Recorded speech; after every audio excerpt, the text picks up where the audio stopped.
करके कहा कि इंद्र, वरुण, यम, कुबेर, सूर्य, चंद्र समस्त देवी देवता वहां पर आ गए और जैसे ही आए सुखदेव जी को प्रणाम किया और बोले कि महाराज ये आप क्या कर रहे हो। तब सुखदेव जी बोले कि मैं राजा परीक्षित को 7 दिन का मृत्यु का श्राप लगाए ना, उसको मैं भागवत कथा रूपी अमृत पान करा रहा हूं। देवता लोग बोले देखो एक निवेदन करना था आपसे कि ये जो अमृत का कलश है ना, ये आप देवता इनको पिला दीजिए राजा परीक्षित को, और ये जो कथा भागवत रूपी कथा अमृत पान जो आप करा रहे हो राजा परीक्षित को, वो आप हमें करा दीजिए। अब महाराज एक बार बिल्कुल सुन करके सुखदेव जी महाराज मौन हो गए। मौन होकर के सोचने लगे कि मैं इनको कथामृत का पान करा तो देता, लेकिन अब नहीं करूंगा, क्योंकि इन्होंने कथामृत की तुलना स्वर्ग के अमृत से कर दी। इसलिए ये कभी संभव नहीं हो सकता, क्योंकि हम लोग स्वर्ग में जाते हैं और वहां के अमृत का पान भी करते हैं तो भी अजर अमर नहीं हो सकते। वो मोक्ष प्राप्त नहीं करा सकता। स्वर्ग जाना क्या है, गीता में प्रभु कहते हैं कि तेतम भुक्त्वा स्वर्ग लोकम विशालम क्षीणे पुण्ये मर्त्यलोकम विशन्ति। मैंने यहाँ दान किया, पुण्य किया, सत्कर्म किए, अपना नाम कमाया, उसका फल हमें क्या मिला कि मैं स्वर्ग में गया जाऊंगा, और जितने भी सकाम अनुष्ठान हमने किए हैं उनका फल क्या होगा, स्वर्ग की प्राप्ति। और जब तक पुण्य रहेंगे तब तक स्वर्ग में, और फिर दोबारा क्षीणे पुण्य मर्त्यलोकम विशन्ति। पुण्य क्षीण हो जाने के बाद में मृत्यु लोक में गिरना पड़ता है कि पुनरपि जननम पुनरपि मरणम पुनरपि जननम पुनरपि मरणम पुनरपि जननी जठरे शयनम। ओ पुनरपि जननी जठरे शयनम। लेकिन गोविंद के नाम का जो आश्रय लेता है, भागवत कथा का जिसने पान कर लिया है, उसे क्या होता है, यद् गत्वा निवर्तन्ते तथा मम परमं मम। जहाँ जाने पर कभी आना नहीं पड़ता, परम गोलोक धाम की प्राप्ति हो जाती है।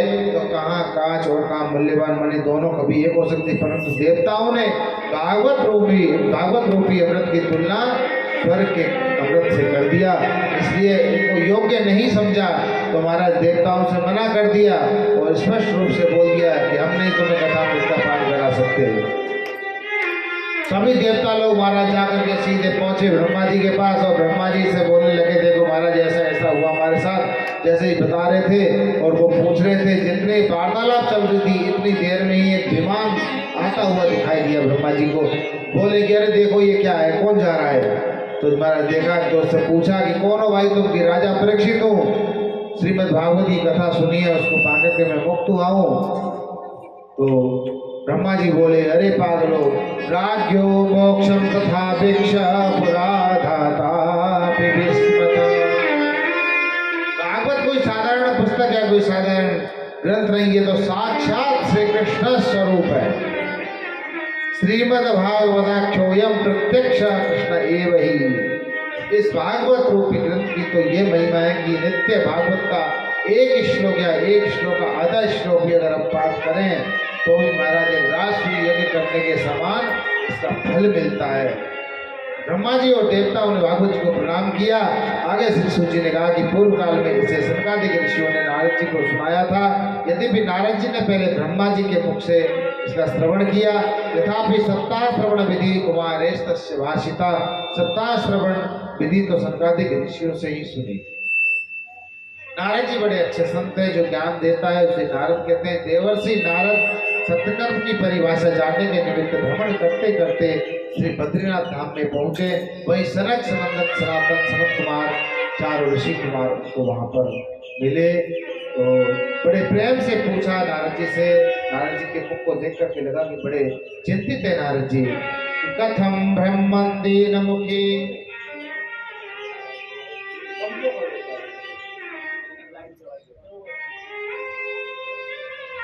कथम ब्रह्मन् दीनमुखी कुतश्चिन्तातुरो भवान्।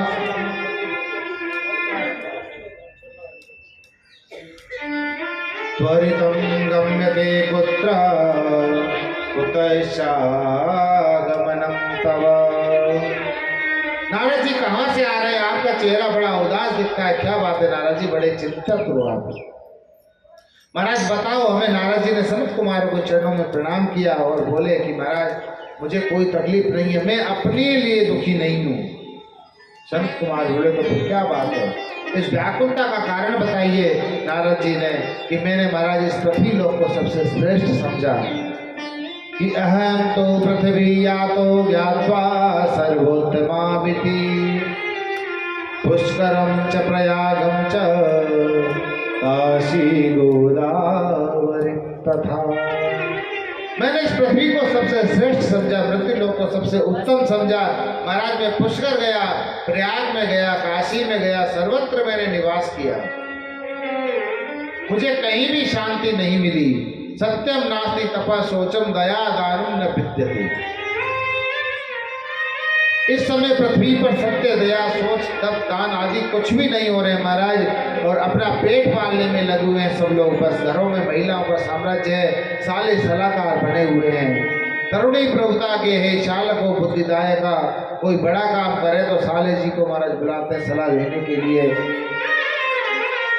इस तरह कलयुग के दोषों को देखता हुआ महाराज मैं श्री यमुना के तट पर गया और वहां जाकर के देखा भगवान की जहाँ लीलाएं होती है। वृंदावन धाम में जब पहुंचे तो नारद जी आपने क्या देखा? तो सनत कुमार पूछने लगे वृंदावन को कि आपने वहां पर क्या देखा महाराज? कि वृंदावन में मैंने एक विचित्र आश्चर्य देखा कि कलकल निनादनी पावन के तट पर एक 16 वर्ष की युवती बड़े खिन्न मन से बैठी हुई थी महाराज, और उसके पास में 2 वृद्ध पुरुष भी बैठे हुए थे, पर जोर जोर से श्वास ले रहे थे। और मैंने देखा कि चारों ओर उस स्त्री को चारों तरफ से घेर रखा था। बड़ी देख करके वो मुझे बड़ी व्याकुलता हुई कि भो भो साधो क्षणम तिष्ठा मच्चिंतामपि नाशय दर्शनम तव लोकस्य सर्वथा गहरम परम। ओ महात्मा जी, अरे महात्मा जी, अरे जरा सुनिए। नारद जी एकदम कि भैया मुझे क्यों बुला रही, क्या बात है? ये हजारों स्त्रियां पूछ रहे हैं कि माँ आप कौन हो बालिका, आप ये बताइए। आपके पास जो ये 2 वृद्ध पुरुष लेटी हुए ये कौन है? ये हजारों स्त्रियां जो आपके चारों तरफ बैठी हुई ये कौन है? उस बाला ने कहा कि आप मुझे नहीं जानते। नहीं नहीं, मैंने कहा मैं आपको नहीं जानता, मैं भक्त कि अहम भक्ति ख्याता इमौ में तनयो मतो ज्ञान वैराग्य नामानो कालयो वे नजर जरो। मैं भक्ति हूँ, मेरा नाम भक्ति माता है, और मेरे पास ये दोनों वृद्ध है ना, ये बाबा नहीं है, ये मेरे दोनों पुत्र हैं, एक ज्ञान और दूसरा वैराग्य। ये हजारों स्त्री है ना, ये गंगा, यमुना, गोदावरी, सरयू, त्रिवेणी समस्त देवियां हैं। मैं दक्षिण भारत में पैदा हुई, और ये भक्ति माता बता रही है नारद जी महाराज को कि उत्पन्ना द्रविड़े साहम वृद्धिम कर्णाटके गता। दक्षिण भारत में मेरा प्राकट्य हुआ और कर्नाटक में मैं वृद्धि को प्राप्त हुई। परंतु नारद जी जैसे ही मैं वृंदावन में आई तो मैं तो हो गई तरुणी 16 वर्ष की अवस्था में, और मेरे पुत्र दोनों ज्ञान और वैराग्य वो दोनों वृद्ध हो गए। तो इसलिए बाबा आपको तकलीफ दीजिए कि आप सबके संकटों को दूर करते हैं, तो मेरा भी संकट दूर करिए। नारद जी महाराज 1 मिनट महाराज मौन हो गए, और मौन होकर के भक्ति माता से बोले कि माता ये आपके पुत्र ज्ञान और वैराग्य के ऊपर जो कलयुग का दुष्प्रभाव हुआ है ये तो युग का धर्म है, क्योंकि ज्ञान और वैराग्य के अनुसरण करने वालों की कमी हो गई है। निश्चित रूप से इनको व्रत तो बनना ही होता है, परंतु आपको अपने बारे में खेद करने की आवश्यकता नहीं है माता। इसलिए परंतु जो कलयुग का प्रभाव है ना परमात्मा को, लेकिन तुम सबसे सर्वाधिक प्रिय हो, इसलिए कलयुग का प्रभाव तुम पर नहीं पड़ेगा। इसलिए वैष्णवता का ह्रास होने लगा है। आपको बिल्कुल भी खेद करने की आवश्यकता नहीं है, लेकिन ये वृंदावन के संयोग का प्रभाव है कि धन्यम वृंदावनम तेन भक्ति नृत्यति यत्र च। यहाँ आकर भक्ति भी नृत्य करती है, ऐसा हम लोगों का श्री वृंदावन धाम है। चलो रे मन श्री वृंदावन धाम, रटेंगे राधे राधे नाम, मिलेंगे कुंज बिहारी तोड़ के कांवरकारी। मिलेंगे कुंज बिहारी तोड़ के कांवरकारी। चलो रे मन श्री वृंदावन धाम, मिलेंगे राधे राधे नाम। कुंज बिहारी तोड़ के कांवरकारी। मिलेंगे कुंज बिहारी तोड़ के कांवरकारी।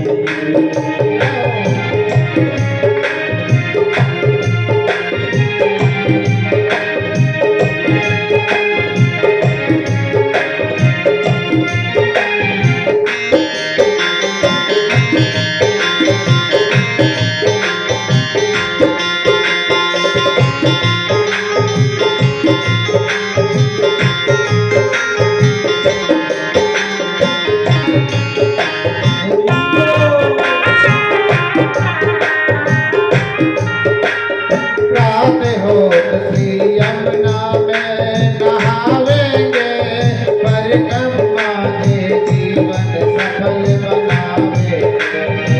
रात होत श्री यमुना जी में नहावेंगे, परिक्रमा कर जीवन सफल बनावेंगे। रात होत श्री यमुना में नहावेंगे, परिक्रमा के जीवन सफल बनावेंगे। रात होत श्री यमुना जी में नहाएंगे, परिक्रमा कर जीवन सफल बनाएंगे। होंगे पूर्ण काल, होंगे पूर्ण काल, रटेंगे राधे राधे नाच लेंगे।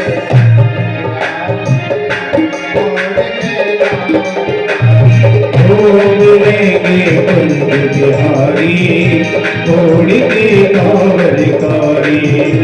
मिलेंगे कुंज बिहारी तोड़ के कांवरकारी।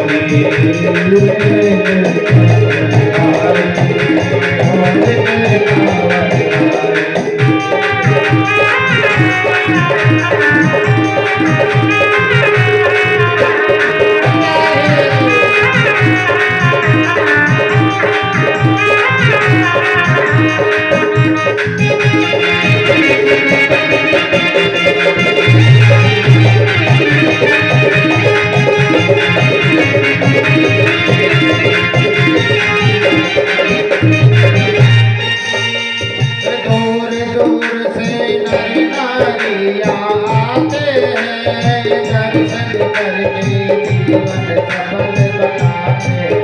दूर दूर से नर नारी यहाँ आते हैं, दर्शन करके जीवन सफल बनाते हैं। दूर दूर से नर नारियाँ आते हैं, दर्शन करके जीवन सफल बनाते हैं। दूर दूर से नर नारी यहाँ आते हैं, दर्शन करके जीवन सफल बनाते हैं। भटके खामा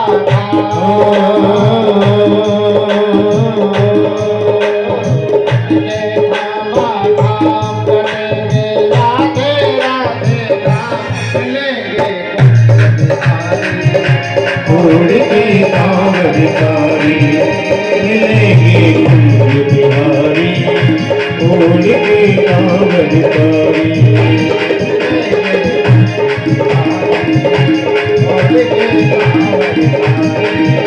मिलेंगे कुंज बिहारी तोड़ के कांवरकारी। की कावड़कारी मिलेगी कुंज बिहारी ओढ़ के कावड़कारी ओढ़ के कावड़कारी ओढ़ के कावड़कारी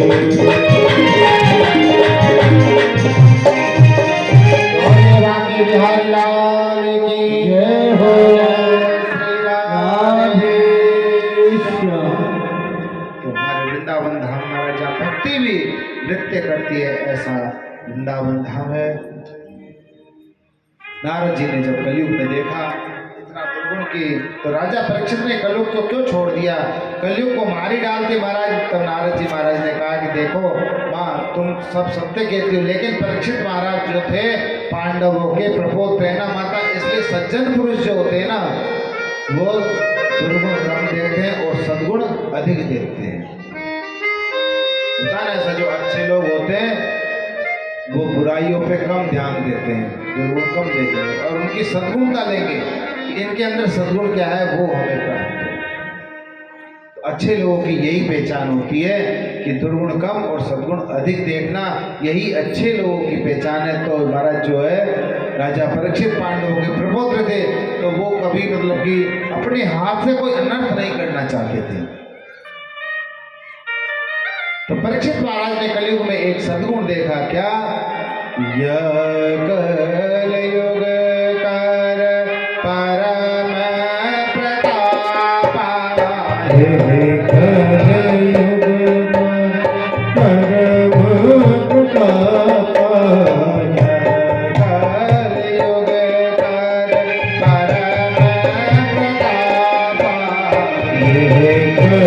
कलयुग कर परम प्रताप कलयुग कर परम प्रताप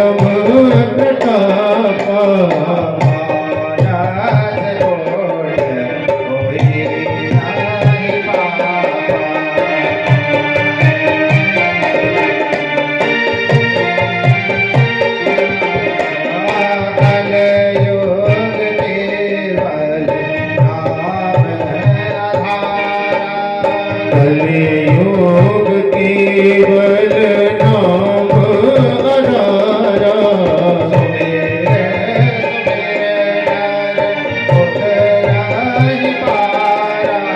सुमेर सुमेर नर उतरे ही पारा सुमेर सुमेर नर उतरे ही पारा।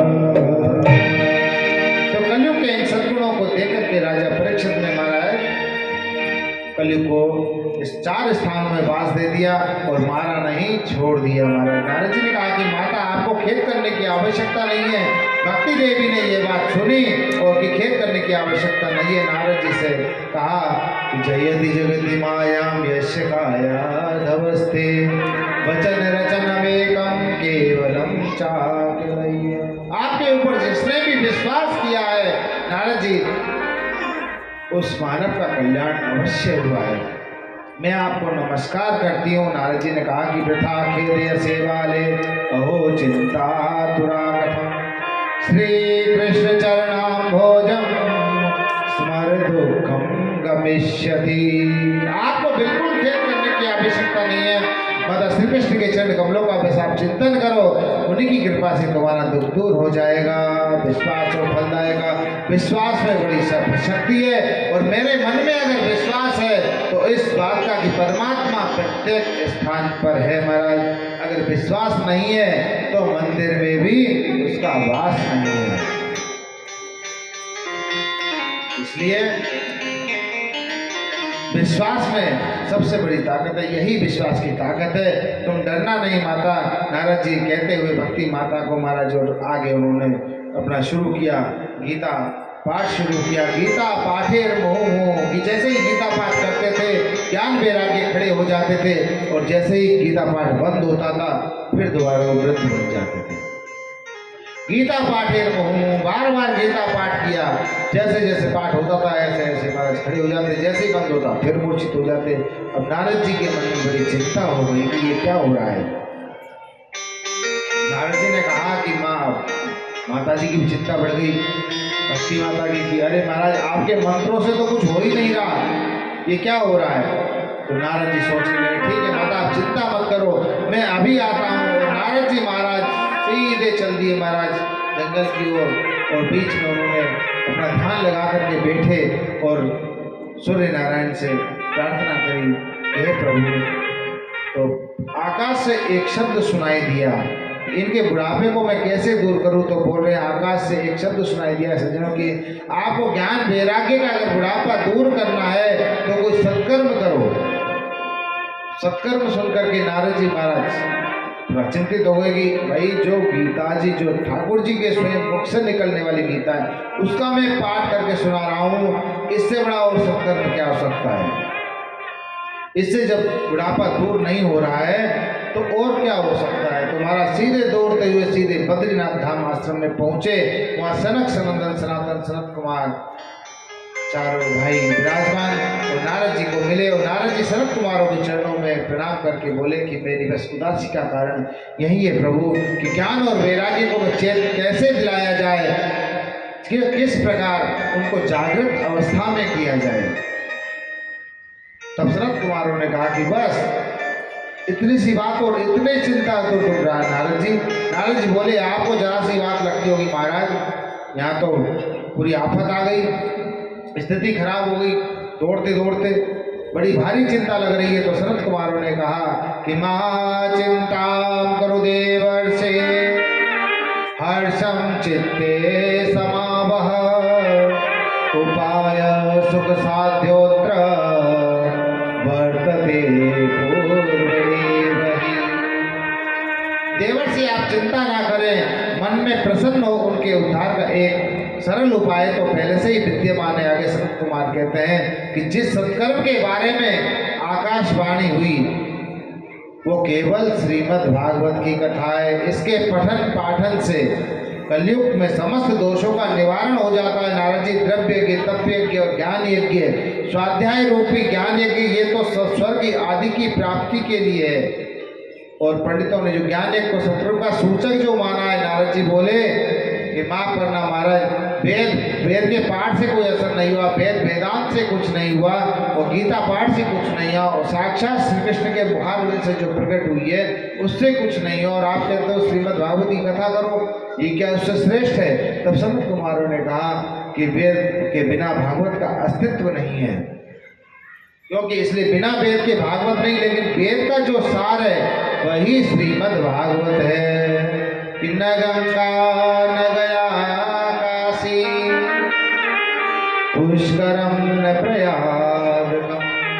गंगा स्नान करने से, काशी में वास करने से, पुष्कर आदि तीर्थों में वास करने से जो फल शीघ्र नहीं मिलता, वही फल केवल श्रीमद् भागवत से हो जाता है। भागवत तो इतना मधुर ग्रंथ है महाराज, इसमें सब कुछ भरा हुआ है। क्या मीमांसा, क्या महाराज भक्ति, वेदांत, सब कुछ इसके अंदर है महाराज। तो यदि हम निष्ठा से और नियम से अगर कथा को सुने तो हमारे जीवन में निश्चित परिवर्तन आएगा, यह निश्चित है। नारद जी ने कहा कि मेरा मन कर रहा है महाराज कि अब आपके मुख से ही भक्ति माता के निमित्त हम श्रीमद् भागवत जी की कथा यही करा लें, आयोजन करें तो कैसा रहेगा। तब सनत कुमारों ने कहा कि महाराज देखो हम ज़्यादा दूर तो नहीं जा पाएंगे, लेकिन कुछ दूर आप आइए और कुछ दूर हम आते हैं, और बीच में ही कथा हो जाएगी, ना कुछ आपको परेशानी होगी ना हमको। नारद जी आप बड़े विनम्र विवेकी, हरिद्वार में गंगा माँ के पावन तट पर, और आनंद नाम का तट है, वहाँ पर हम भागवत कर सकते हैं। गंगा जी के किनारे महाराज पावन तट पर सुंदर व्यास गद्दी बनाई और श्रीमद् भागवत जी की स्थापना की, और तुलसी महारानी की भी स्थापना की, क्योंकि तुलसी महारानी भगवान को सबसे अधिक प्रिय है, और तुलसी महारानी की व्यास गद्दी पर स्थापना करी। और जीवन की ये पहली कथा है कि वक्ता है 4 और श्रोता है 1। व्यास गद्दी के सामने 3 आसन बिछाए, भक्ति माता के लिए और दूसरा ज्ञान और वैराग्य के लिए, और उनके बगल में नारद जी ने अपना आसन बिछाया और हाथ जोड़ करके बैठ गए और बोले कि संकल्प लिया हाथ में कि हे भक्ति माता, आप वृंदावन से हरिद्वार में पधारे ज्ञान और वैराग्य को लेकर के, और मैं आपके ज्ञान और वैराग्य के बुढ़ापे को दूर करने के लिए श्रीमद् भागवत जी का अनुष्ठान हम यहाँ कर रहे हैं, उनकी निवृत्ति के लिए भागवत कर रहे हैं। सनत कुमारों ने जब बैठ करके महाराज भगवान की स्तुति करी तो वहाँ लाखों श्रोता बैठे हुए थे और कीर्तन हो रहा था। सब संत गृहस्थ बड़े बूढ़े महाराज वहाँ सब बैठे हुए थे। और जो नहीं आ रहा था कथा सुनने को, जो नहीं आए, गुरु त्वत्तात्मनायातां प्रभु, जो अपने गौरव के कारण नहीं आए, उन्हें रघु ऋषि महाराज पकड़ पकड़ के ला रहे हैं, समझा कर के ला रहे हैं। जो महाराज वेद की ऋचाएं भी संत बनकर के वहां पर बैठी है।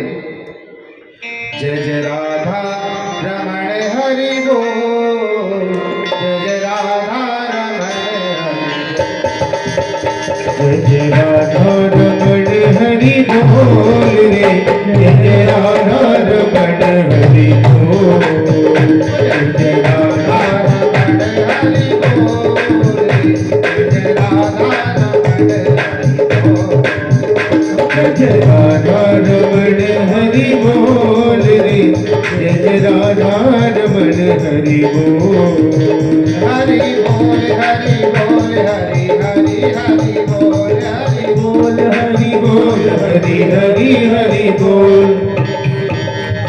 ओ जय जय राधा रमण हरि बोल रे, जय जय राधा रमण हरि बोल, जय जय राधा।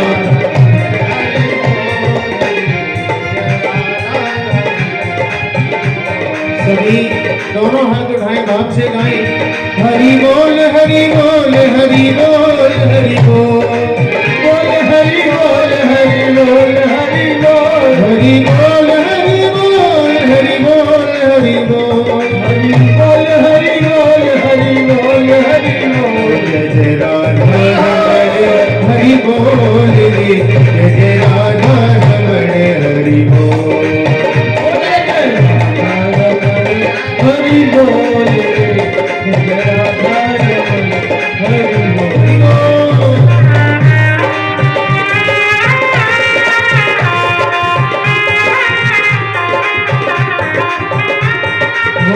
नव नागर नवल छैल रसिया, नव नागर नवल छैल रसिया, नव नागर नवल छैल रसिया,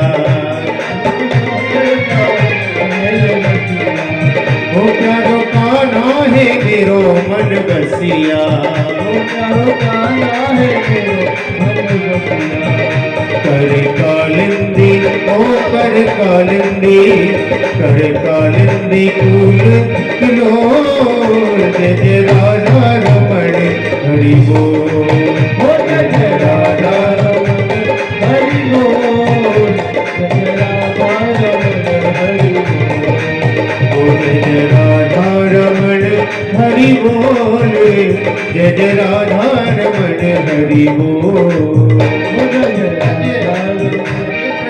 ठाकुर जी का कीर्तन हो जा रहा था और सभी लोग बड़ा आनंद ले रहे थे। श्रीमद् भागवत जी का आगे बोल रहे हैं नारद जी महाराज की, महाराज ये तो सब ठीक है, बड़ा ही आनंद का दिन है आज, बड़ा ही आनंद आ रहा है। और कि ये बताइए, जिस मनुष्य ने जीवन में एक भी सत्कर्म नहीं किया हो, कभी क्रोध नहीं किया, क्रोध रूपी अग्नि में जो जलता रहा हो, जिस व्यक्ति ने जीवन भर पाप किया हो, जो जीवन में कभी सत्य नहीं बोला हो, झूठ बोला हो, जो वर्ण शंकर रीति से प्राप्त हुआ हो, ये सब निष्पाप हो सकते हैं भागवत जी कथा सुन करके। तो शरद कुमार ने कहा इसमें कोई शंका नहीं है महाराज, ये तो ऐसा ग्रंथ है कि इससे तो कैसा भी व्यक्ति हो वो निष्पाप बन सकता है, निष्कपट बन सकता है, अपनी मुक्ति प्राप्त कर सकता है।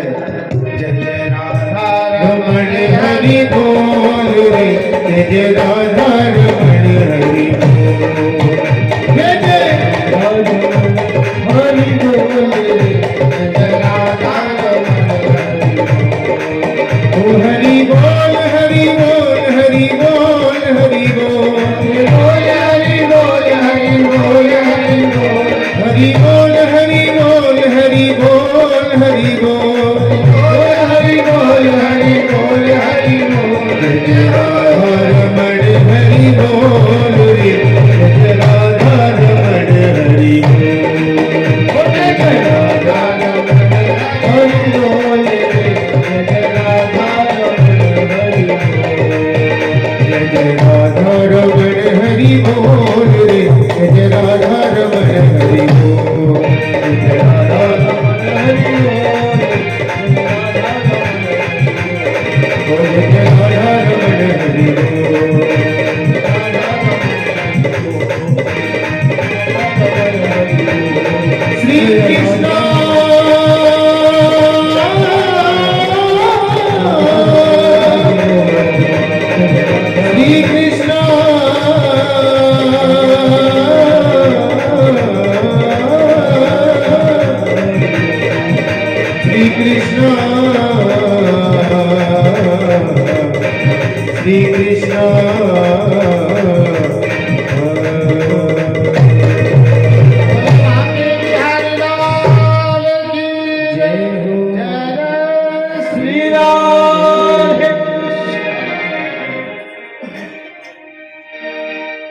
भागवत तो बस केवल सनत कुमार बोल रहे हैं कि भागवत तो बस केवल गंभीर होकर सुननी चाहिए। सनत कुमार कहते हैं जीवन पर्यंत पाप करते करते जिसकी अकाल मृत्यु हो जाए, मरने के बाद भी भागवत सुनकर के वो मोक्ष को प्राप्त कर सकता है। नारद जी ने कहा मैं समझा नहीं महाराज। फिर सनत कुमारों ने बहुत सुंदर बात कही कि तुंगभद्रा तटे पूर्वम भूत्यन्तन्नमुत्तमम् यत्र वर्णासु धर्मेण सत्य सत्कर्म तत्परा।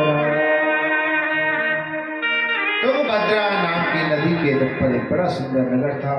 उस नगर का नाम था सज्जनों उत्तम नगर। वहाँ वर्ण धर्मों का आश्रमों का पालन करने वाले सभी लोग रहते थे। उसी गांव में एक पंडित जी रहते थे जिनका नाम था आत्मदेव जी महाराज।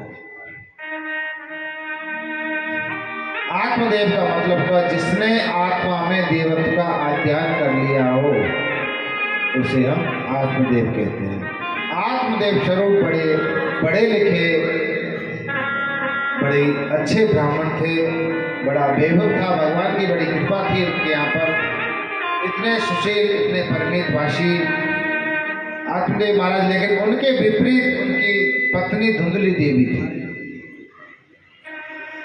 अब भगवान की कृपा से यथा नाम तथा गुण, जैसा नाम था वैसा ही गुण उनके अंदर विद्यमान था। पंडित तो बेचारे सुबह को रोज पूजा पाठ करने निकल जाते और जो धुंधली देवी थी वो महाराज पड़ोसियों से झगड़ा करना दिन भर, कभी किसी बात पे कभी किसी बात पे। और जैसे ही पंडित जी शाम को लौट कर के आते तो ऐसी बन जाती थी महाराज की उनके मुकाबले कोई पत्नी नहीं होगी किसी की। इतनी आदर उनका सत्कार, गेट पे खड़ी रहती थी, बस इस तरीके से बन जाती थी महाराज। पंडित जी की निगाह में पत्नी बहुत अच्छी थी, लेकिन पंडित जी को पता नहीं, बहुत आदरणीय थे, इसलिए आपस में दोनों में कभी विवाद भी नहीं होता था महाराज। घर में तुलसी माता का बिरवा है, तुलसी माता लगी हुई है, गौ माता है।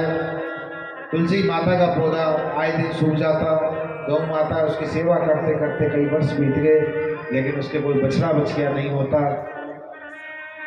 अब परेशानी महाराज, उनकी चिंता तो थी मन में, लेकिन चलो ठीक है कोई कारण होगा ऐसा समझा लिया करते थे मन को। अब उधर पंडित जी महाराज जो है उनकी अवस्था बढ़ रही है, 50 वर्ष के हो गए, कोई संतान नहीं है घर में। धुंधली देवी तो चाहती नहीं थी कि कोई संतान हो, क्योंकि सोचती थी अरे खाओ पियो मौजड़ा कौन लालन पालन करेगा। तो महाराज वो तो चाहती नहीं थी कोई संतान होता। लेकिन पंडित जी सोचते कि कोई संतान होती तो हमारे वंश की वृद्धि होती, अच्छा रहता, कि कोई लड़का होता तो बहुत अच्छा होता। लेकिन अब महाराज कभी उदासी आ जाती थी, लेकिन विद्वान थे तो अपना सोच समझ के उस उदासी को हटा देते थे, समझ लिया करते थे। लेकिन इनके यहाँ महाराज अब पड़ोसियों ने आना जाना शुरू कर दिया। अब पड़ोसी जो है बात बात पर उनको जो कि अरे पंडित जी ये आपके घर जो तुलसी आए दिन सूख जाती है। अब वो बोल रहे भैया मैं पानी तो डेली देता हूँ लेकिन सूख तो जाती है, मुझे पता नहीं है। अरे ये जो बछड़ा है ये कोई गाय है आपके यहाँ, ये गाय के कोई बछड़ा बछिया नहीं हुआ, इतने साल हो गए आपको सेवा करते करते, क्या मालूम भैया। सेवा तो मैं इनकी भी रोज करता हूँ, गाय जंगल में भी जाती है घूमने के लिए, सारी सुविधाएं हैं, परंतु लेकिन पता नहीं भैया ऐसा क्या है। आगे फिर वो पड़ोसी बोलने शुरू कर दिया हमारे, अरे आपके घर कोई बेटा नहीं है ना, कोई पुत्र नहीं है ना, इसलिए इस पाप की वजह से तुलसी सूख जाती है, गौ माता बांझ है। ऐसा वहम उनके पंडित जी के मन में डाल दिया कि तुम्हारे पितृ तुमसे असंतुष्ट है ना, इसलिए ऐसा हो रहा है। जो कोई भी सामग्री आप पितरों को देते हो, देवता लोगों को देते हो, तो वो अस्वीकार करते हो, स्वीकार नहीं करते हैं।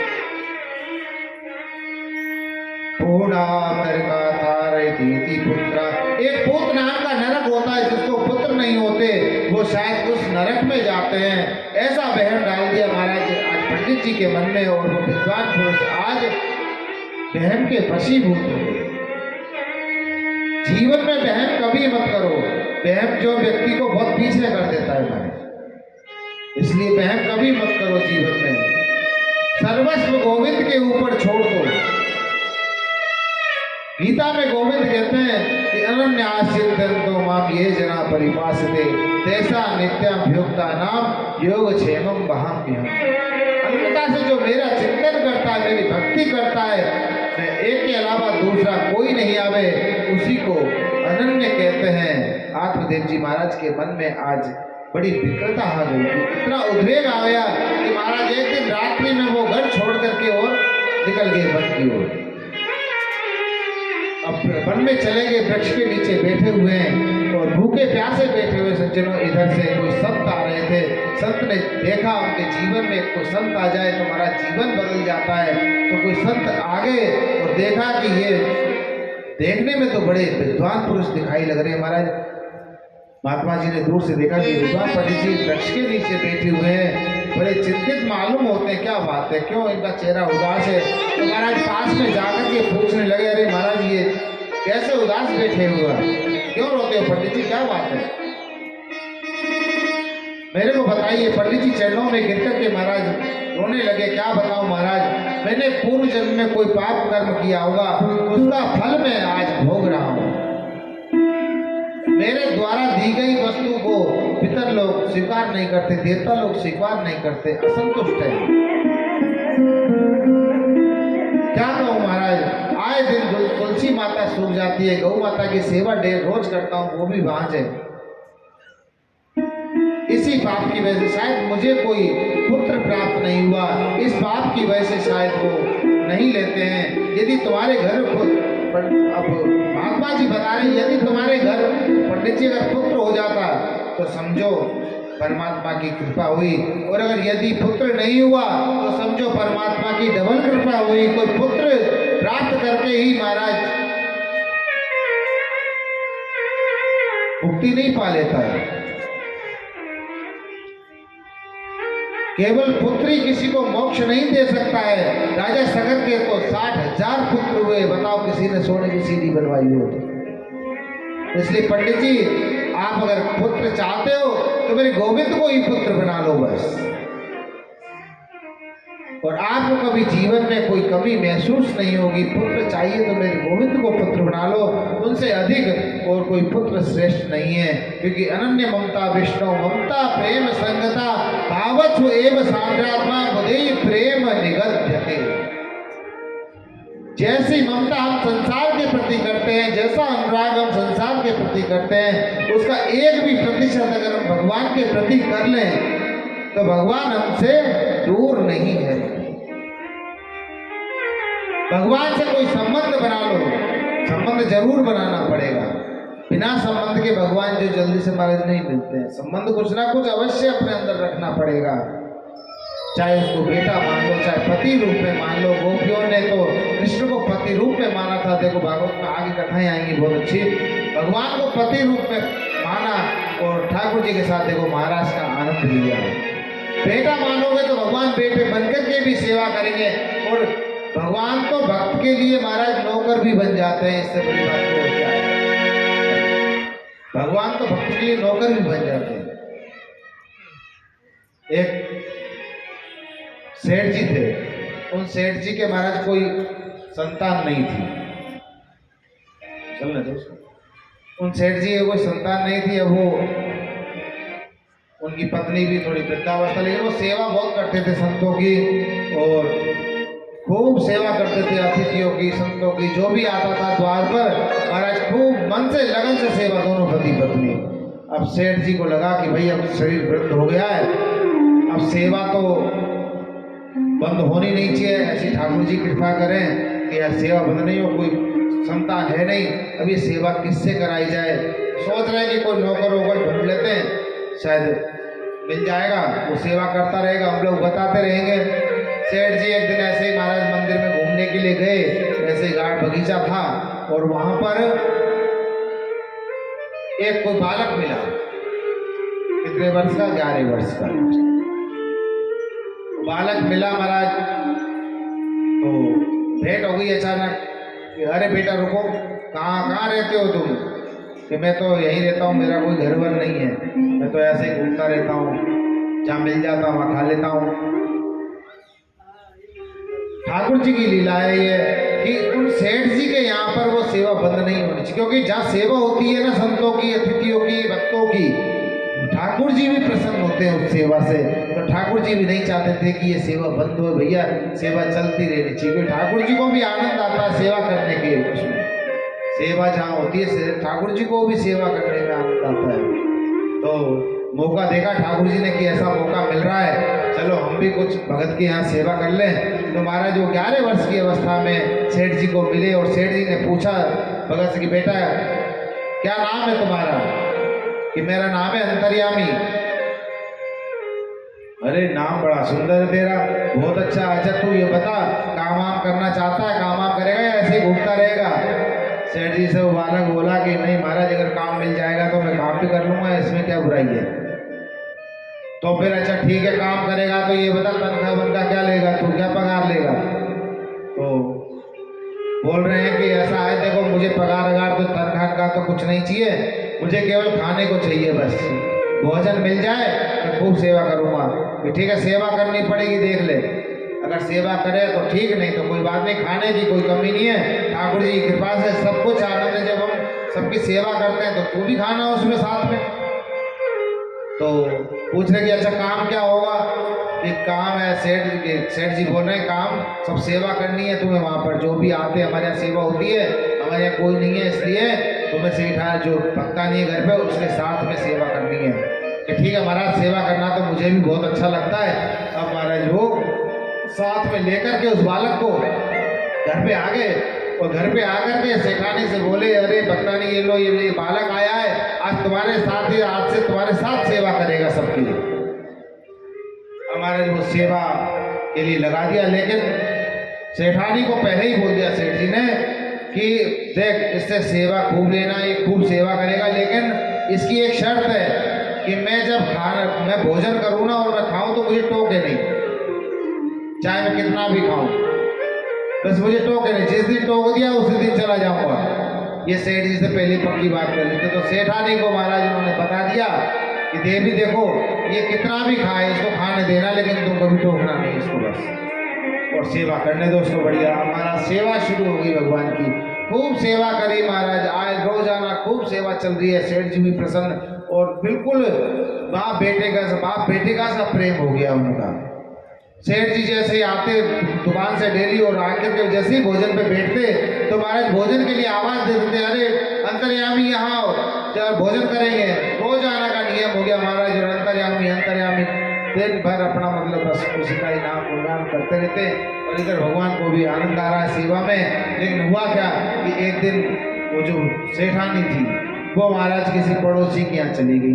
अब वो खाती तो बहुत थी, अब किसी पड़ोसी के यहाँ चली गई। माताओं की थोड़ी आदत होती है आपस में वार्तालाप करने की, फिर अब एक बार मना और कर दिया ना इस बात को नहीं बोलना तो जरूर बोलेंगी, फिर वो नहीं रख पाती। तो महाराज वो जो है किसी पड़ोसी के यहाँ गई, पड़ोसन के यहाँ, और वहाँ बोली गई है बहन ठीक कैसे आई हो, क्या बात है? अरे बहन ठीक हूँ मैं बहुत बढ़िया, और क्या सा चल रहा है? आपस में हालचाल लेने लगी। अब सेठानी भूल गई महाराज उसने क्या किया, वो जैसे हालचाल लेने लगी कि अरे बहन सब बढ़िया, कि बहन बढ़िया तो सब कुछ बहुत ठीक है, लेकिन बहन जो मेरे यहाँ जो नौकर है ना जो काम करता है वो खाता बहुत है, बस मैं उसके लिए बना बना के मैं परेशान हो जाती हूँ। जैसे ही महाराज इतनी वार्तालाप वहाँ चल रही थी और वार्तालाप यहाँ चल रही और ठाकुर जी वहां से गायब हो गए, अंतर्यामी अंतर ध्यान हो गए महाराज। घर पर जैसे ही आई सेठानी देखा घर पे तो आज कहाँ गया अंतर्यामी, दिख नहीं रहा है। अब महाराज बड़ी उदास। इधर सेठ जी आए शाम को भोजन करने के लिए बैठे, अंतर्यामी को आवाज दी, अरे अंतर्यामी बेटा आओ। नहीं सुना महाराज, अंतर्यामी हो तो आए, लेकिन अब सेठ जी सेठानी से कह रहे भाई तूने कुछ कह तो नहीं दिया, कैसे चला गया, क्या बात हो गई, दिख नहीं रहा है, वो कहाँ गया? सेठानी कह रही देखो मैंने तो कुछ भी नहीं कहा, कोई बात भी नहीं हुई, लेकिन अरे कहीं कुछ बोल तो नहीं दिया तूने, कोई बात कह दियो उससे, कुछ कह दिया उससे? तो बोले कि देखो मैंने कहा तो कुछ भी नहीं, मैं तो आज एक पड़ोसन के यहाँ जरूर गई थी और मैं तो वहाँ बस थोड़ी सी वार्तालाप हो रही थी, मैंने खाने के विषय में वहाँ तो घर पे तो कुछ कहा नहीं, लेकिन उससे थोड़ा सा ऐसा जरूर बोल दिया था कि भाई वो खाता बहुत है और तो सब ठीक है। लेकिन मैंने वहाँ बोला और और वो यहाँ गायब हो, उसने सुना थोड़ी वो गायब कैसे हो गया फिर।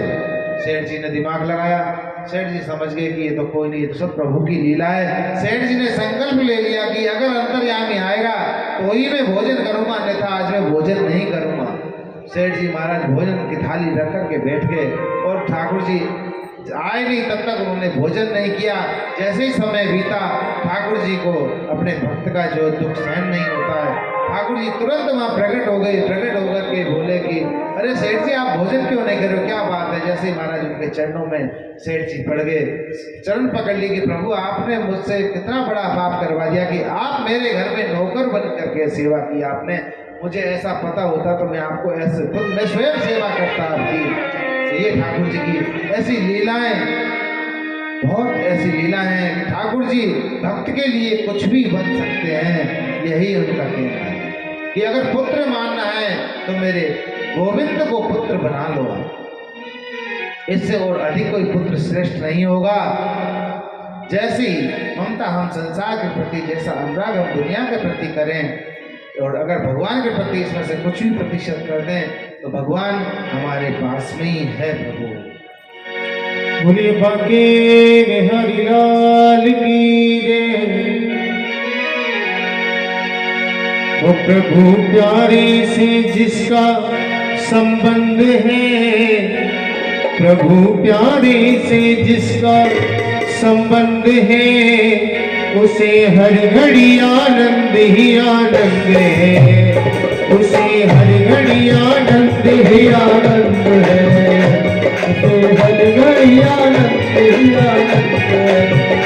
प्रभु प्यारे से जिसका संबंध है, प्रभु प्यारे से जिसका संबंध है, उसे हर घड़ी आनंद ही आनंद है, उसे हर घड़ी आनंद ही आनंद है।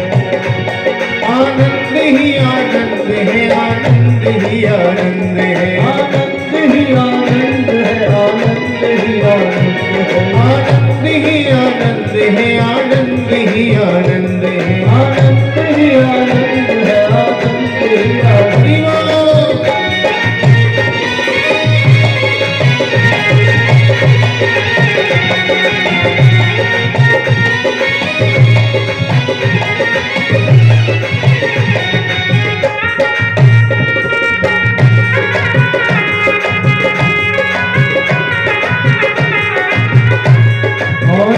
उसको चिंता कभी ना सताए, उसको चिंता कभी ना सताए, उसको चिंता कभी ना सताए, उसको चिंता कभी ना सताए। वो तो जन्म जन्म सुख पाए, वो तो जन्म जन्म सुख पाए। झूठी दुनिया का, झूठी दुनिया का झूठा संबंध है, झूठी दुनिया का झूठा संबंध है, उसे हर घड़ी आनंद ही आनंद है, उसे हर घड़ी आनंद ही आनंद है। वो आनंद ही आनंद है, आनंद ही आनंद है, आनंद ही आनंद है, आनंद ही आनंद है। प्यारे से जिसका संबंध है, उसे हर घड़ी आनंद ही आनंद है, उसे हर घड़ी आनंद ही आनंद है, हर घड़ी आनंद ही आनंद है। ओ उसे हर घड़ी आनंद ही आनंद है, उसे हर घड़ी आनंद ही आनंद है, उसे हर घड़ी आनंद ही आनंद है। बोलिए बाके बिहारी लाल की जय। तो बिल्कुल सत्य है पंडित जी। और फिर मैंने तुम्हारी मस्तिष्क रेखा को देखा है कि सप्त जन्मा बधी तवा पुत्रो नहीं बचे नहीं बचे, तुम्हें 7 जन्मों तक पुत्र का सुख नहीं है, ऐसा संत जी बता रहे हैं। लेकिन हमारे जो है आत्मदेव जी महाराज नहीं मान रहे हैं कि नहीं महाराज ऐसा नहीं हो सकता, संत चाहे क्या नहीं कर सकता। इसलिए अगर आपने मुझे पुत्र होने का वरदान नहीं दिया तो आज मैं आपके समक्ष सर पटक पटक करके मर जाऊंगा। महाराज संत जी ने खूब समझाया, लेकिन नहीं समझे। संतों का हृदय है, संत हृदय नीत समाना।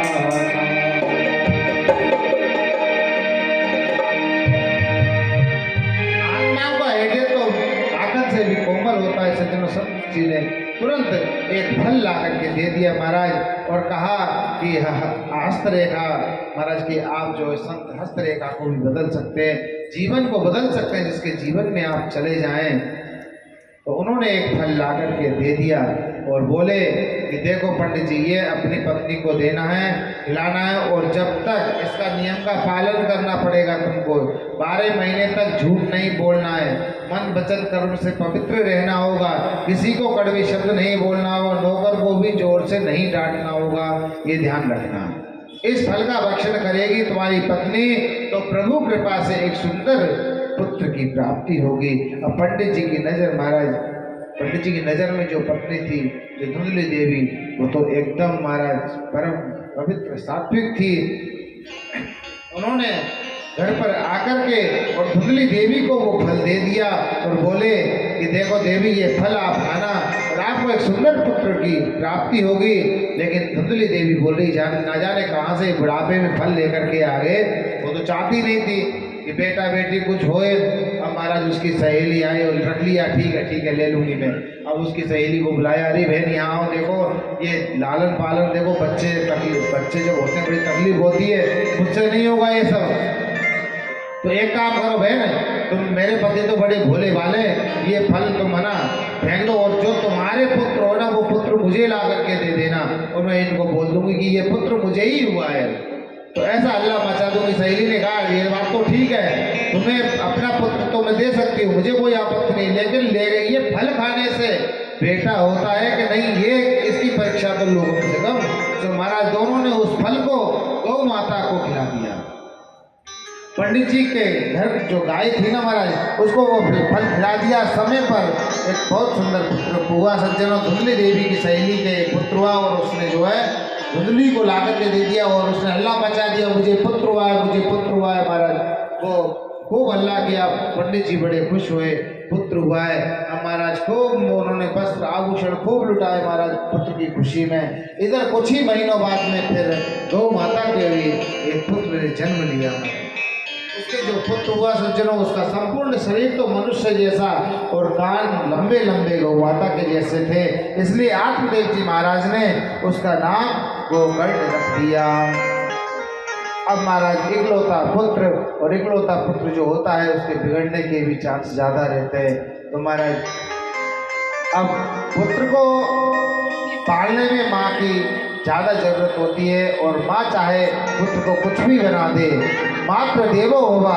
सबसे प्रथम जो गुरु होती है वो माँ होती है पुत्र के लिए, क्योंकि पुत्र अपने पुत्रों में पुत्रियों में जो संस्कार डालने वाली होती है वो माँ ही डाल सकती है, और कोई नहीं डाल सकता महाराज। इसलिए प्रथम गुरु माँ को बताया गया है शास्त्रों में। जिस घर में नारी का सम्मान होता है वह घर स्वर्ग बन जाता है, और यही आत्मदेव जी से बड़ी भारी गलती हुई। धुंधली देवी ने भी ध्यान नहीं दिया, बच्चे का नाम महाराज धुंधकारी रख दिया। भागवत में लिखा है, गोकर्ण पंडितो ज्ञानी धुंधकारी महाफला। जिसके कानों से श्रुति के मंत्र में अच्छे अच्छे श्लोक गए वही गोकर्ण कहलाता है। और ये धुंधकारी बचपन में महाराज कांच की गोलियां खेलने लगा, कांच के पत्ते खेलने लगा। इस तरीके से वो बिगड़ता हुआ चला जा रहा है, और ताश के पत्ते खेलते खेलते फिर महाराज जुआ खेलने लगा, और जुआ खेलते खेलते महाराज फिर चोरी चकारी करने लगा। इतना बिगड़ गया महाराज। अब माँ से सब मांगता था पैसा, माँ दे रही थी दुलार में, कोई बात नहीं एक ही तो ले जा, कितना खर्च करेगा। महाराज उसको इतना बिगाड़ लिया कि बस वो फिर सुधरने में नहीं आया। धुंधकारी बड़ा हो रहा है, और अब महाराज माँ नहीं देती तो महाराज जब छुपा करके चोरी कर ले जा रहा है। चिंतित रहने लगा धुंधकारी। अब दारू पीना शुरू कर दिया, जुआ में खूब हारने लगा महाराज। रात्रि के 2-2 बजे घर लौट करके आए। इधर आत्मदेव जी महाराज बड़े ही उसमें बैठे हुए। और एक दिन आया 2 बजे लौट करके तो आत्मदेव जी महाराज चिंतित बैठे थे और बोले कि बेटा ये बता तू इतनी देर से कहाँ से आता है, तू इतना 2-2 बजे रात को घर आने की अच्छी बात है, तू शराब पीता है, तू मदिरा पान करता है, ये ब्राह्मण का पुत्र होकर के तू ऐसे कर्म करता है। बेटा ये बता तेरे जन्म के लिए मैंने कितने संतों की चौखट पर अपना सिर रखा और तू बता ये सब करता है। कितने मैंने अनुष्ठान किए, कितने ब्राह्मणों को भोजन कराया मैंने, तू मांस भक्षण करता है, रात्रि के 2-2 बजे घर आता है, ये कोई अच्छी बात है। तो पिताजी को डांट करके बोलता है आप चुप रहिए, जो हम करते हैं सो अच्छा करते हैं। अब महाराज आत्मदेव जी महाराज बैठे बैठे चिंतित हो रहे, रोने लगे, भगवान इससे तो पुत्र मैं बिना पुत्र के ही अच्छा था, पुत्र नहीं होता तो ही अच्छा था। आत्मदेव जी महाराज उसे समझाते, वो नार देता, आत्मदेव के मन में भाव जगा और भाव जगता है तो महाराज फिर क्या दिखता है, सीधा जंगल। फिर तो ये होता है बस अब तो घर वर छोड़ो और चलो बाहर। तो जब पुत्र परेशान करते हैं तो यही दिखता है, बुढ़ापे में ज्यादातर माता बहनों को यही दिखता है महाराज। भाई जो भी बड़े बुजुर्ग होते हैं उनकी घर में नहीं चलती है, पुत्रों की घर चलती है ना। और जब पुत्र कहना नहीं मानते तो फिर यही होता है, अब इनसे दूर हो जाना ही अच्छा है। तो ऐसे आत्मदेव जी के मन में भाव जगा और महाराज बस फिर तो वो गोविंद को कहाँ प्रकट करूं। आत्मदेव के मन में भाव जगा और बोले हे भगवान मैं क्या करूं, कहाँ जाऊं, मेरी समझ में नहीं आता। महाराज 3-4 दिन उदास होकर के बैठे। इधर गोकर्ण जी महाराज आए और गोकर्ण जी महाराज ने उदास देखा उनको और उदास कि पिताजी आप चिंतित लग रहे हो 3-4 दिन से, क्या बात है। तो गोकर्ण जी महाराज से बोल रहे बेटा मेरा मार्गदर्शन करो, मेरी समझ में नहीं आता कि मैं क्या करूं, मैं घर छोड़ करके वन में जाऊं तो इतना प्रबल वैराग्य मेरा नहीं है। गोकर्ण जी ने बहुत सुंदर महाराज को उपदेश दिया कि रुधिरे भीमति त्यजत्वम् जाता से सुतादिषु सदा ममता विमुञ्च पश्यानिशं जगदिदं क्षणभङ्गुनिष्ठं वैराग्यरागरसिको भवभक्तिनिष्ठा वैराग्यरागरसिको भवभक्तिनिष्ठा। पिताजी सबसे बड़ी मानवता की गलती है वो शरीर को आत्मा समझते जबकि आत्मा शरीर नहीं है। गोकर्ण जी ने अपने पिता आत्मदेव जी महाराज के बच्चों के प्रति ममता त्यागने की बात कही, सुंदर रीति से अपने पिता को समझाया और कहा कि अपने पिता से कि पिताजी यदि एक क्षण का भी किसी विद्वान पुरुष का आप अगर संग कर लो, सत्संग मिल जाए तो वो सत्संग जीवन को बदल देता है। कि तात स्वर्ग अपवर्ग सुख धरिये तुलाइक अंग तुलनता ही सकल मिली जो सुख लव सत्संग।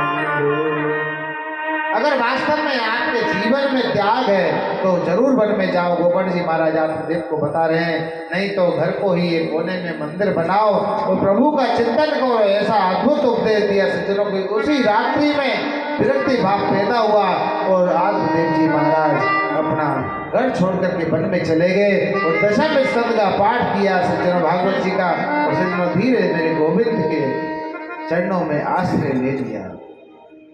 धुंधकारी ने कहा अच्छा हुआ चले गए, बढ़िया। यहाँ रोजाना मुझे टोकते थे, इतने बजे आते हो, कहाँ जाते हो, कहाँ रहते हो, रोजाना टोकते थे, अच्छा हुआ महाराज। और अब धुंधकारी बड़ा प्रसन्न। अब वो इतनी देरी से आता तो हमारा जब वो माँ को डांटने लगा, माँ से पैसे मांगता थे, सब धन कहाँ है। अम्मा को कहती बेटा सब तू ले तो गया, कहाँ से लेके आऊँ मैं। माँ को डांटने लगा महाराज। माँ को भी क्रोध आया, क्रोध में आकर के माँ ने भी कुएं में कूद करके आत्महत्या कर लिया महाराज जी का। गोकर्ण जी महाराज ने सोचा कि जिस घर में भगवत चर्चा ही ना हो तो इस घर में रहने का क्या मतलब है। गोकर्ण जी महाराज तीर्थ यात्रा पर निकल गए और माँ कुएं में गिर गई। धुंधकारी के दुर्गुण महाराज बढ़ते गए और उसकी जो 5-5 वेश्याओं के साथ जाने लगा और संग करने लगा। सोचने लगा कि क्यों जाऊँ मैं, अब तो मैं घर में अकेला हूँ। तो महाराज वो वेश्याओं को घर में ही लेकर के आ गया और घर में ला करके रखने लगा कि अब कोई नहीं है, अब तो घर में ही रखूंगा महाराज। जैसे वो घर में ले आया, खूब डाका डालने लगा, चोरी करने लगा। वेश्याओं ने एक दिन सोचा कि अब ऐसा है, राजा की नज़र इस पे पड़ गई है और राजा किसी दिन इसको दंडित करेंगे तो हम भी सब फंसेंगे। तो हुआ क्या, उस दिन महाराज वो इंतजार कर रही थी धुंधकारी का कि खूब सोना चांदी लूट करके लाया। और जैसे ही लाया महाराज तो रात्रि को भोजन करके पलंग पर सोया और शराब पी कर खूब धुत था महाराज। जैसे ही पलंग पर सोया तो महाराज वो वेश्याओं ने पलंग पर कस करके उसको बांध दिया और बांध करके महाराज उसके मुंह में जलते हुए अंगार डाल दिए और डाल करके उसको मार दिया। जैसे वो मरा महाराज गड्ढा खोद करके उसको वहीं जमीन में वेश्याओं ने गाड़ दिया। अब सिर्फ इतना बताना चाहता हूं महाराज की धुंधकारी जीवन पर्यंत पाप किया। धुंधकारी ने मृत्यु के बाद प्रेत शरीर मिला। वे 5 वेश्याएं, 5 विषय, शब्द, रस, रूप, गंध और स्पर्श। शंकराचार्य जी कहते हैं कि जब जीव को 5 बंधन पकड़ लेते हैं तो उस जीव की क्या गति होती है।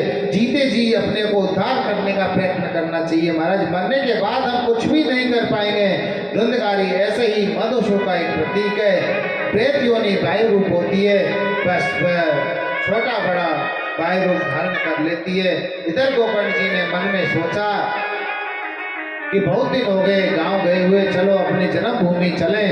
तो रात में कोई महाराज गोकर्ण जी महाराज अपने जन्मभूमि आए और घर में जाकर के वो बैठे और भजन करने लगे। जैसे ही वो भजन करने लगे तो महाराज, क्योंकि उन्होंने किसी को जगाया नहीं, रात्रि को पहुंचे की तकलीफ नहीं दिया किसी को, और चुपचाप बस अपना बैठ के भजन करने लगे। वो सज्जन पुरुष है महाराज।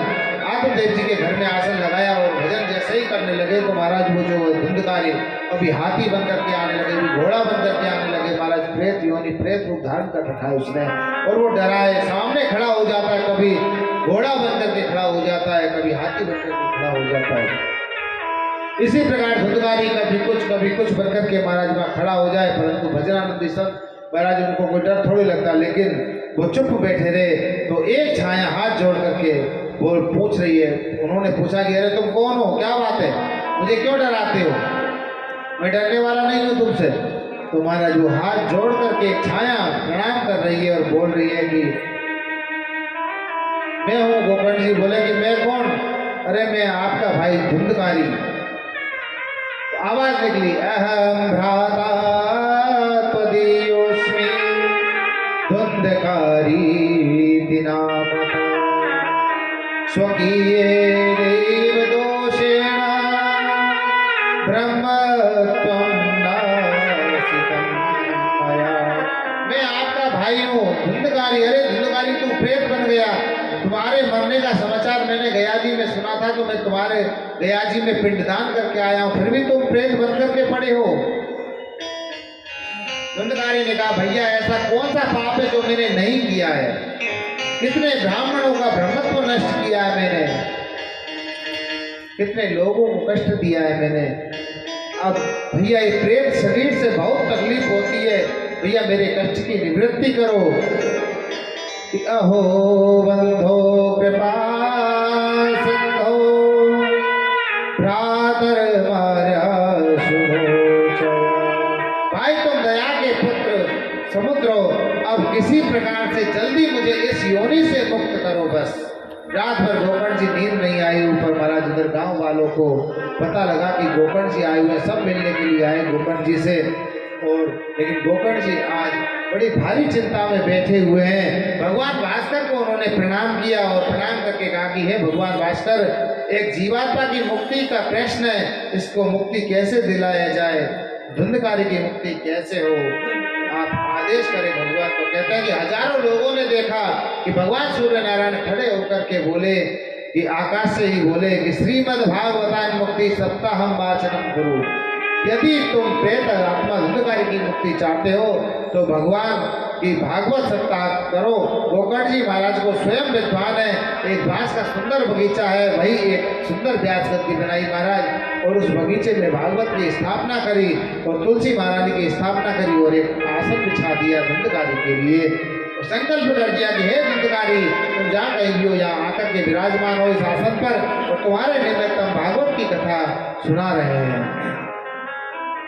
अब महाराज धुंधकारी भी 7 गांठ की बांस पर बैठ गया और बैठकर की कथा को सुनने लगा। एक दिन की कथा हुई। कथा एक दिन की होते ही प्रथम ग्रंथि बांस की फटी, दूसरे दिन कथा हुई, दूसरी ग्रंथि फटी। इस प्रकार से 7 दिन कथा होते ही सातों ग्रंथि महाराज बांस की फट गई। और जैसे ही सातों ग्रंथि फटी महाराज देव तुल्य बनकर के दंतकारी महाराज प्रकट हो गए। महाराज वहां पर देव स्वरूप बन गया और हाथ जोड़ करके गोकर्ण जी से बोला, बड़ी कृपा करी भाई आपने, प्रेत शरीर छूट गया, भागवत की कथा अमृत पान करके मुझे मुक्ति मिल गई। और देखिए भगवान के धाम से सुंदर विमान आ रहा है, अब मैं उसमें बैठ करके भगवान के धाम जाऊंगा। और आइए विमान, और भगवान के पार्षद महाराज उसको लेकर के आए, बोले कि आइए विमान में बैठिए। विमान में जैसे ही बैठने को तैयार हुए तो गोकर्ण जी ने कहा कि अरे भाई भगवान के पार्षद हो, आप ये क्या कर रहे हो? बोले महाराज धुंधकारी ने कथा सुनी है ना, तो हम इसने भागवत जी की कथा सुनी है, तो हम इनके लिए बैकुंठ से आ रहे हैं। गोकर्ण जी ने कहा भैया ये भेदभाव तो हमें अच्छा नहीं लगता, तुम इनको बैकुंठ ले जा रहे हो, भागवत तो यहाँ इतने लोगों ने सुनी, आप इन सबके लिए विमान लेकर आइए। ये हजारों लोगों ने कथा सुनी और विमान एक के लिए, भैया देखो ये भेदभाव तो हमें अच्छा नहीं लगा। लेकिन महाराज भगवान के पार्षद बोल रहे हैं कि देखो भैया कथा तो सबने सुनी है, लेकिन इसका चिंतन मनन किसी ने नहीं किया, केवल धुंधकारी ने किया बस। तो इसका चिंतन मनन जब धुंधकारी ने किया तो ये तो विमान तो उसी के लिए आएगा। लेकिन महाराज फिर दोबारा से सब लोग बोले ठीक है महाराज, हम कथा में सोएंगे भी नहीं, हम अब जो है बात भी नहीं करेंगे, कोई कार्य भी नहीं करेंगे, बस कथा सुनेंगे मन से, ताकि हमारे लिए भी ऐसे विमान आए और हम भगवान के धाम को चले जाएं। इस प्रकार से महाराज दोबारा से कथा श्रवण कराई गोकर्ण जी महाराज ने, और सबने बड़े भाव से कथा सुनी और सबके लिए विमान आए। और गोकर्ण जी महाराज के साथ सभी भक्तगण उस विमान में बैठ करके और भगवान के धाम में चले गए। बोली गोकर्ण जी महाराज। तो सनत कुमार जी महाराज नारद जी से कह रहे हैं कि देखा आपने धुंधकारी जैसा पापात्मा दुराचारी व्यक्ति भी भागवत को सुनकर के मुक्ति पा लिया, तो हम लोग क्यों मुक्त नहीं हो सकते? नारद जी ने कहा मेरे बिल्कुल समझ में आ गया महाराज, परंतु भगवान की कथा सुनने के नियम क्या है ये भी थोड़ा बता दीजिए। बस हम तुम्हारी अब ज़्यादा से ज़्यादा 10-5 मिनट और लेंगे। आप लोगों को जल्दी है क्योंकि आज थोड़ा लेट शुरू हुआ था, तो इसलिए बस फिर भी टाइम पे ठाकुर जी कृपा से हो गया है, लेकिन आज थोड़ा सा और लेट हो रहे हैं। कल से ठीक 12 बजे हम लोग यहाँ पर आ जाएंगे सभी लोग, और टाइम से होगा तो क्या है कि यहाँ कुछ बच्चे हमारे जो ये करते हैं हमारे सबको, उनको भी दिक्कत नहीं होगी और अपने भी कथा का जो आनंद लेते रहेंगे टाइम से। तो आज थोड़ा सा देरी से है, इसलिए कोई बात नहीं, ठाकुर जी की कथा है तो कभी आगे कोई पीछे चलता ही रहता है। अभी तो बहुत ठाकुर जी की लीलाएँ आएंगी, अच्छा खूब आनंद आएगा, तो कब आधा 1 घंटा ऊपर निकल गया पता ही नहीं लगता। तो इसलिए बड़े इसको जितना भाव से सुनोगे आप लोग, जितना अंदर इसका रखोगे उतना ही आनंद आएगा। बोले बाल कृष्ण की जय। तो महाराज कहते हैं कि भागवत की कथा जब आरंभ की जाए तो शुभ मुहूर्त में आरंभ करनी चाहिए, और शुभ मुहूर्त में सुनने से इसका अधिक फल मिलता है। और बोले क्या क्या नियम महाराज? बोले व्यास गद्दी ऐसी बने जहाँ सब लोगों को भागवत जी का दर्शन होता रहे। और क्या नियम महाराज? कि वर्णम पंच विप्राणाम, भागवत की कथा कोई उपदेश कोई लेक्चर नहीं है, ये अनुष्ठान है। इसलिए भागवत में 5 ब्राह्मणों का वर्ण करो, और इसमें जो है संस्कृत में मूल पाठ होती है। भागवत तो संक्षिप्त में चलती रहती है, भागवत तो मूल रूप से नहीं चलती है, इसलिए जो मूल पाठ है ये भागवत जी का मूल पाठ इसीलिए होता है कि भागवत जी पूर्ण हो जाए, तो इसलिए मूल पाठ पूरा माना जाता है। भागवत जी में तो ठाकुर जी की लीलाओं का दर्शन कराया जाता है, बस स्पर्श करता हुआ चलता है। और ठाकुर जी विराजमान है, सभी देव देवता, इन सबका यहाँ पर, क्योंकि देवता लोग भी ललायित रहते हैं कथा सुनने के लिए, इसलिए देवता लोगों का भी स्थापना होती है, उनकी भी स्थापना करनी चाहिए। और संगीत वालों को भी बिठाना चाहिए, जिससे तुम लोगों को आलस्य नहीं आवे। संगीत चलता रहता है तो आलस्य नहीं आता, भजन कीर्तन में थोड़ा पटक लेते हैं, कूद लेते हैं, तो नींद खुल जाती है। नहीं, अगर जिसको नींद आती हो ना थोड़े खड़े हो जाया करो, नींद चली जाए फिर बैठ गए। तो राधे राधे। तो इस तरीके से। और महाराज भागवत में और क्या क्या नियम है? तो नारद जी बोले अच्छा अब आप एक बात और बताओ। महाराज जी बोले क्या भोजन किस प्रकार लेना चाहिए? 7 दिन फलाहार लेकर कथा सुने या रोटी खाएं, कैसे सुननी चाहिए? तो बोल रहे हैं कि 7 दिन फलाहार कर सकते हो तो फलाहार करके कथा सुनो, और अगर फलाहार ना कर सको तो दिन में 1 बार भोजन कर लो, और अगर 1 बार से नहीं मीठे भोजन से तो दिन में 2 बार भोजन कर सकते हो। देखो कितनी छूट दी है ठाकुर जी ने ना, सब तरह की छूट दे रखी है, मैं फिर भी लेकिन हम लोग नहीं कर पाते हैं। तो भगवान ने तो बोल रहे हैं कि अगर भोजन 2 बार करो तो कोई बात नहीं, 2 बार कर लो, कोई दिक्कत नहीं है।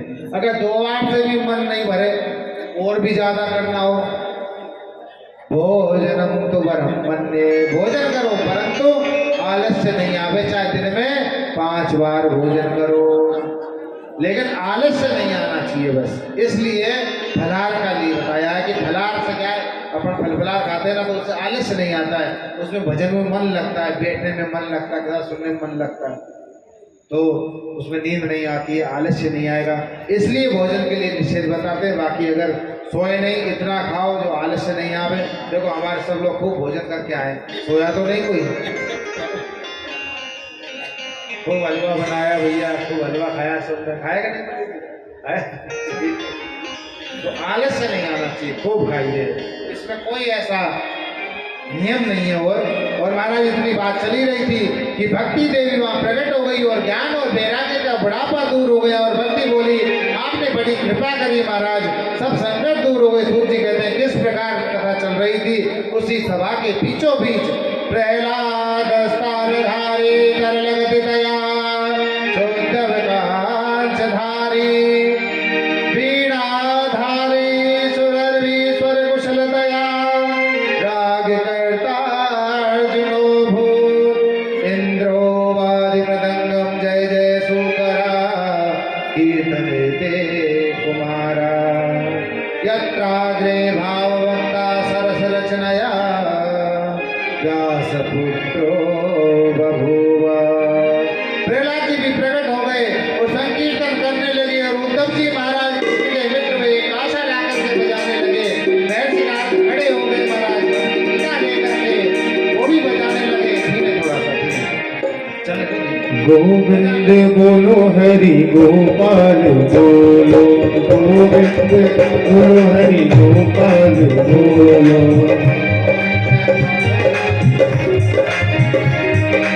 गोविंद बोलो हरि गोपाल बोलो, गोविंद बोलो हरि गोपाल बोलो, राधा रमण हरि गोविंद बोलो, राधा रमण हरि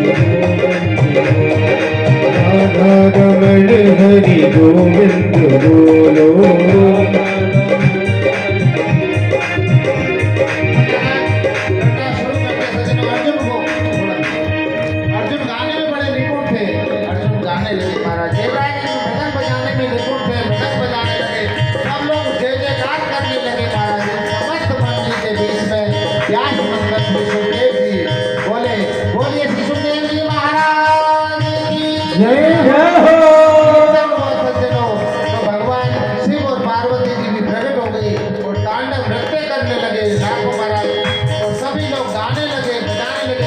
गोविंद बोलो हरि गोपाल बोलो, गोविंद बोलो हरि गोपाल बोलो, गोविंद बोलो गोपाल बोलो, गोविंद बोलो गोपाल बोलो, राधा रमण हरि गोविंद बोलो, राधा रमण हरि गोविंद बोलो, गोविंद बोलो हरि गोपाल बोलो, गोविंद बोलो हरि गोपाल बोलो, राधा रमण हरि गोविंद बोलो, राधा रमण हरि गोविंद बोलो, गोविंद बोलो हरि गोपाल बोलो, राधा रमण हरि गोविंद बोलो, राधा रमण गोविंद बोलो हरि गोपाल बोलो राधा रमण हरि गोविंद बोलो राधा रमण हरि गोविंद बोलो राधा रमण हरि गोविंद बोलो राधा रमण हरि बोलिए बांके बिहारी लाल की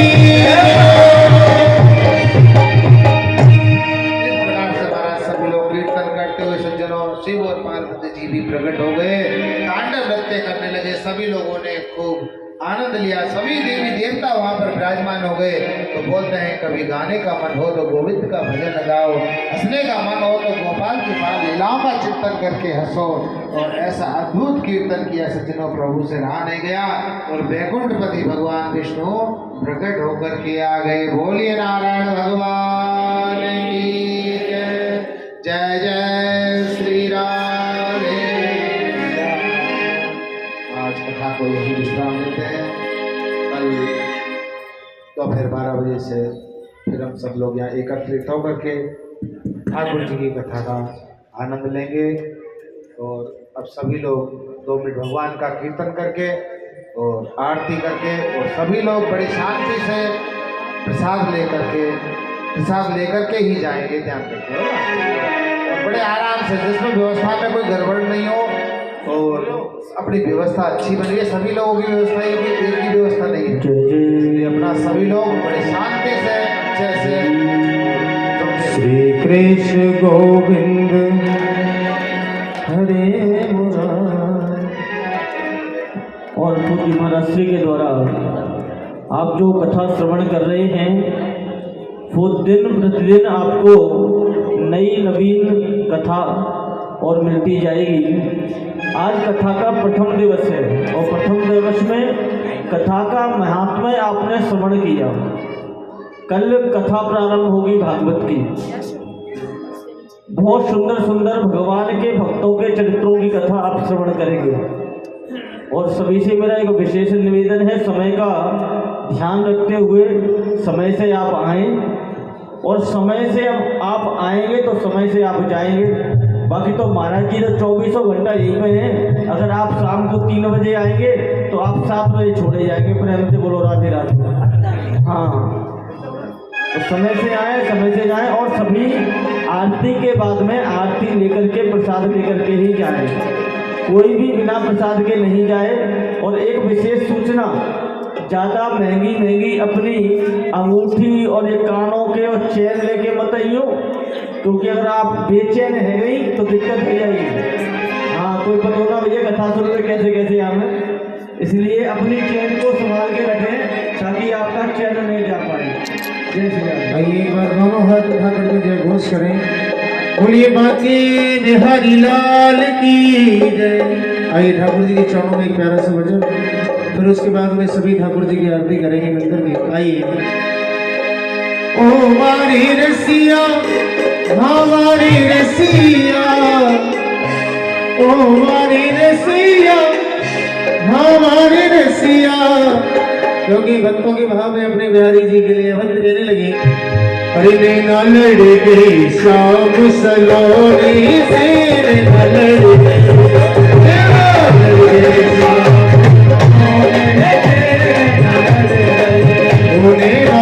गई शाम सलोनी से, नैना लड़ गई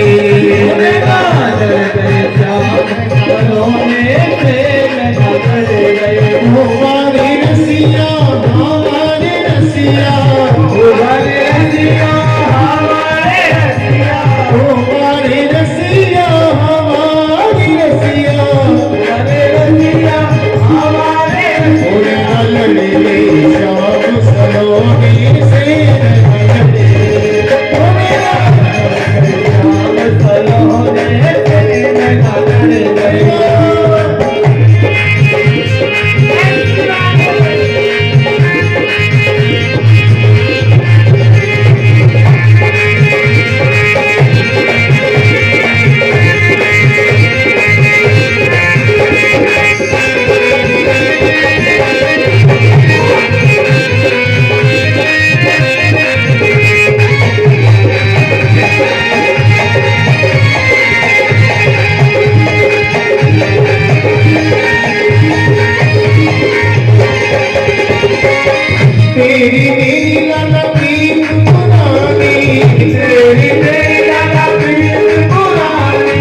जी के चरणों में संगीत कर रहे हो तो दोनों हाथ उठा के ताली बजा के बिना लड़ी गई श्याम सलोनी से बिना लड़ी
एक बार दोनों हाथ उठाए सभी भाव से और एक बार मुखार करने से सभी गाएंगे कि जय राधे राधे राधे राधे राधे राधे राधे राधे